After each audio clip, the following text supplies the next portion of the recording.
Hello, everybody, and welcome to the Friday edition of Video Clips. I'm taping again today from my house. I kind of like doing this. You might see more of me in my home office in future broadcasts like this. I want to start with, first of all, I hope you had a wonderful Thanksgiving. I did. It was nice to take a little bit of time off, much needed for me, much regeneration going on as a result of it.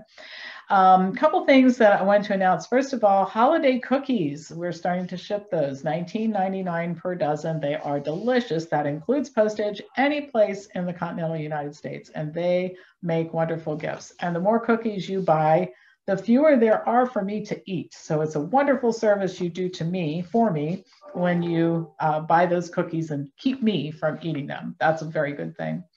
Second thing I want to mention is remember that Tuesdays at Wellness Forum are back. We're doing cooking classes and movie nights and potlucks and things of that nature. And Thursday night is Make Americans Free Again night at Wellness Forum here in Columbus. And then I do a conference call for Make Americans Free Again every Thursday at noon Eastern Time. If you want to learn more about how you can organize in your area, send me an email at pampopper@msn.com. We're winding down on programming this time of year, although I'm going to extend some things that I do later in December because I think you guys need connection. I'll keep putting out videos and I'll hold some extra Q&A sessions and things like that for our members because I think people really do need connection. And Kailia Warba is Letting Go of the Past intensive workshop. The last one of the year will be on December 11th from 10 to 3. Eastern Time. So those are some things you might want to look into. Always lots going on at Wellness Forum.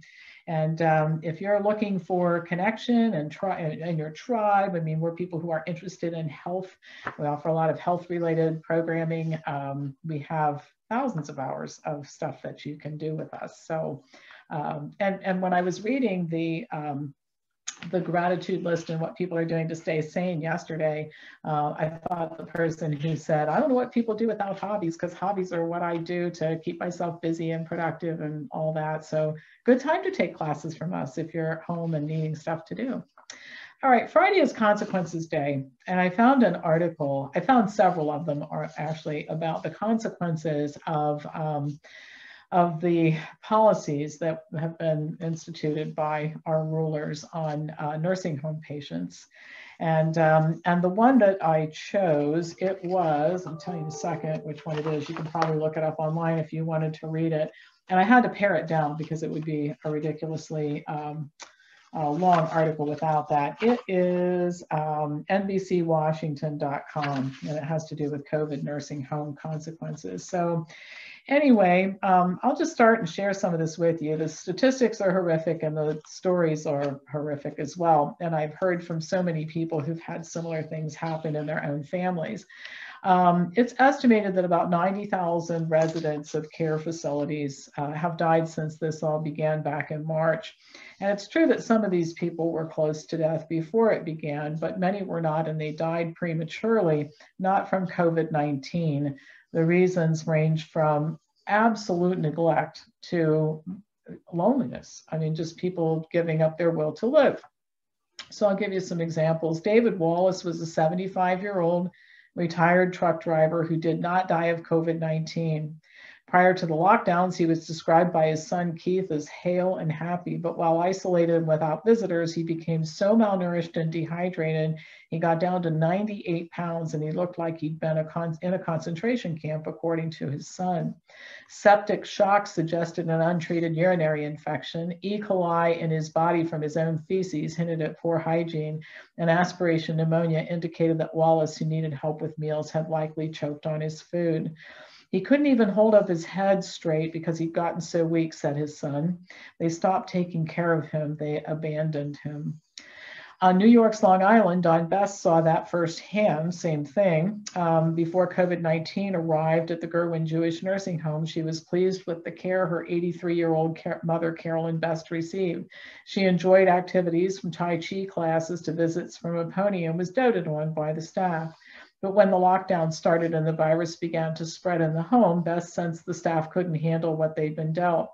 The second time her mother, a retired switchboard operator, appeared on screen for a scheduled FaceTime call, she looked awful. Her eyes closed as she moaned, flailed her arms above her head, and just kept repeating no. Beth insisted a doctor check her out. A few hours later, the doctor called somewhat frantic, saying she only had a moment to talk. In the end, 59 residents at Gerwin would be killed by the virus, but Beth's mother never contracted it. She died instead of dehydration, her daughter said, because the staff was so consumed with caring for COVID-19 patients that no one made sure she was drinking. My mom went from being unbelievably cared for to dead in 3 weeks, said Beth, who provided medical documents noting her mother's dehydration. Well, why is this going on? Well, one is staffing. I've had many employees of nursing homes write to me or report to me verbally that significant neglect of residents was the result of the fact that staffing levels at nursing homes have always depended on visitors, family and friends bringing treats and providing companionship and bringing movies and magazines and books, and their social life often depends on visitors. These places were never set up for the staff to have to do those things, and they are not a substitute for community. The other reason is that employees or family members in and out of these homes kept the employees accountable. Without anybody on the outside watching what's going on, lack of care, such as what led to the death of poor David Wallace or Carolyn, Mrs. Best's mother, that becomes more likely. I've passed on reports from people who've finally been able to allow to access their dying relatives at the end, or their rooms after they've been taken to a hospital to die, who've reported just horrific conditions. I mean, people who have lived in unchanged diapers for weeks at a time, bed sores that actually went all the way to the underlying bones. One person reported, and I reported it on this channel, that her father didn't have any teeth and they continued to deliver food to his room that required chewing, and he just starved to death. That's one of the things that killed him. He stopped eating and nobody realized it. By far the worst, however, is the number of people all over the country who just degenerated to a state of despair from loneliness and isolation. And in rare moments of honesty, some death certificates have actually listed failure to thrive as a cause of death in older people.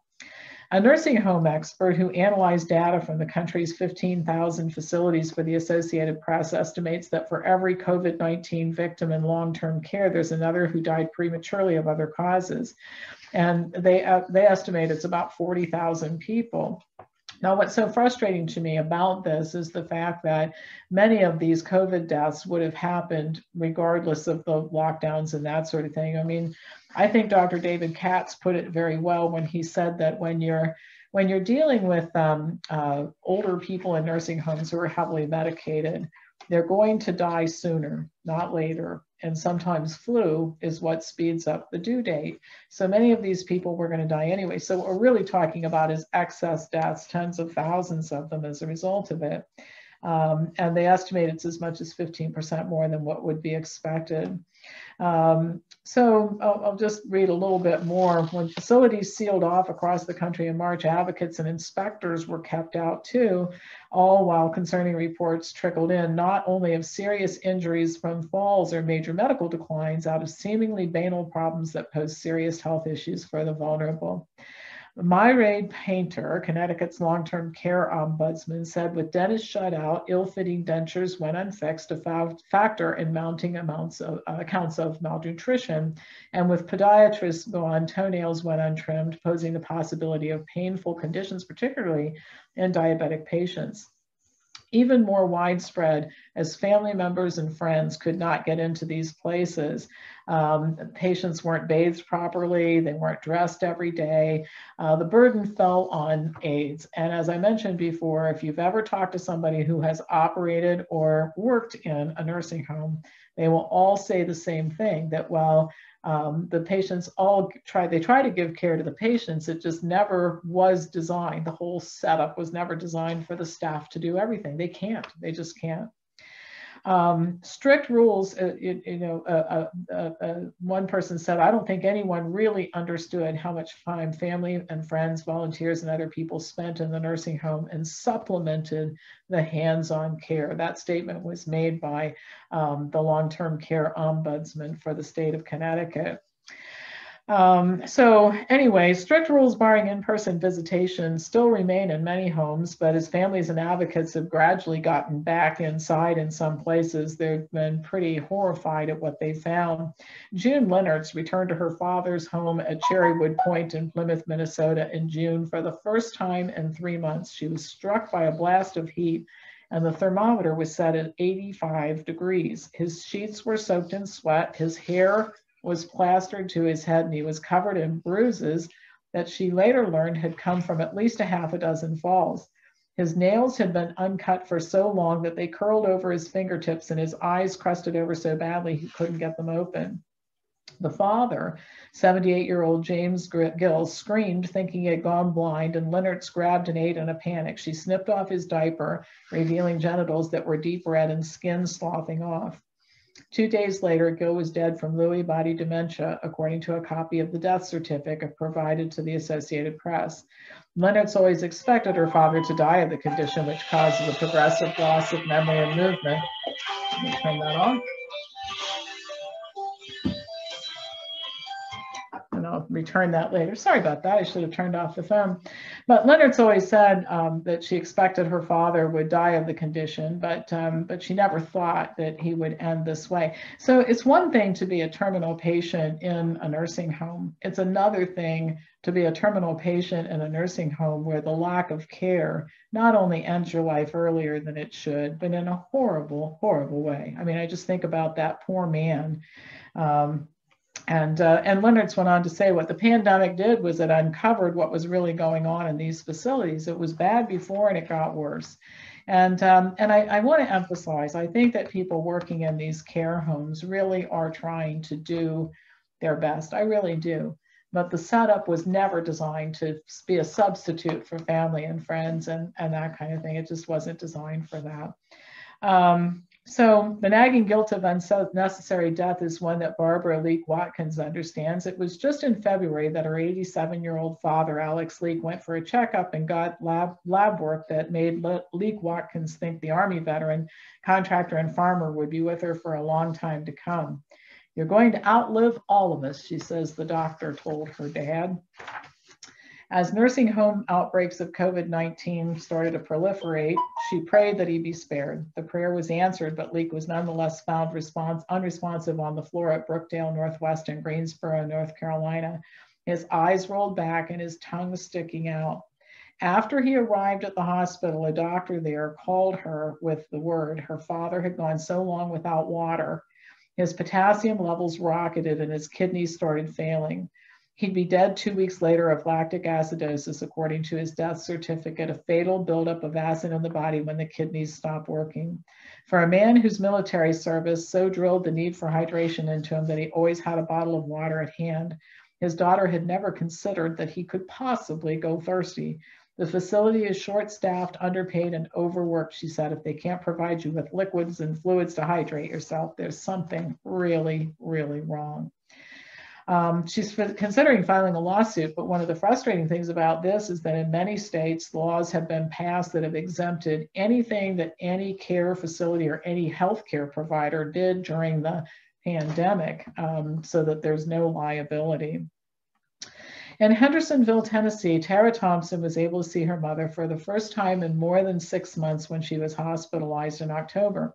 The 79-year-old had dropped 20 pounds, her eyes sunken and her legs looking more like forearms.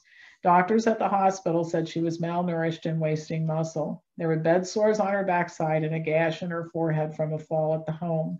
Her vocabulary had shrunk to almost nothing and she'd taken to pulling the blankets over her head.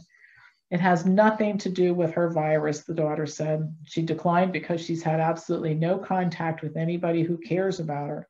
The only thing they have to live for are families, and at the end of their life, you're taking away the only thing that matters to them. Failure to thrive was among the causes listed for Maxine Schwartz, a 92-year-old former cake decorator whose family had been encouraged prior to the lockdown by how well she'd adjusted to her nursing home. Absolute care of Aurora Park in upstate New York. Her daughter, Dorothy Ann Carlone, would coax her to eat in the dining room each day, and they'd sing songs and have brownies back in her room. Several times a week, Schwartz walked the length of the hallway for exercise. When the lockdown began March 13th, Carlone feared what would happen to her without her there.